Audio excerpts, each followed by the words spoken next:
సేవకులను ఒక్కసారిగా నియమించరు. సరైన సమయం వచ్చే వరకు వారు చేయాల్సిన పనికి వారిని సిద్ధం చేస్తాడు. అయితే ఆ సమయం రాగానే దేవుడు వెంటనే తన కార్యాన్ని ప్రారంభిస్తాడు.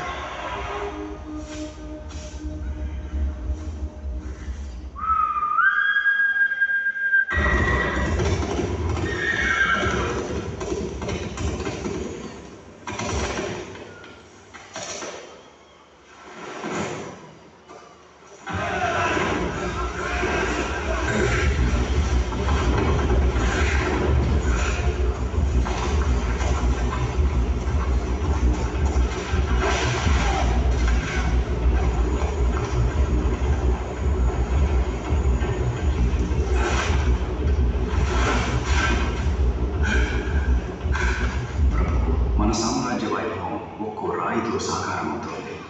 నువ్వు బద్దగస్తుడివి, పని చెయ్యి.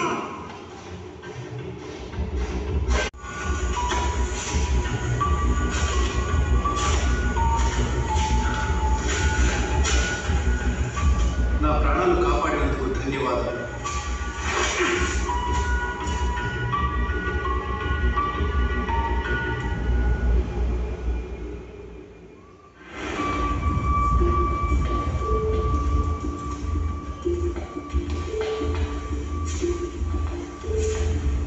హెబ్రీయులను ఇంత దారుణంగా ఎందుకు హింసిస్తున్నారు?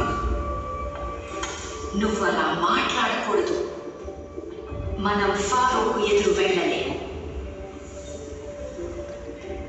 తదుపరి ఫారోవి నువ్వే అవుతావు మోషే. నేను మా నాన్నను ఒప్పిస్తాను.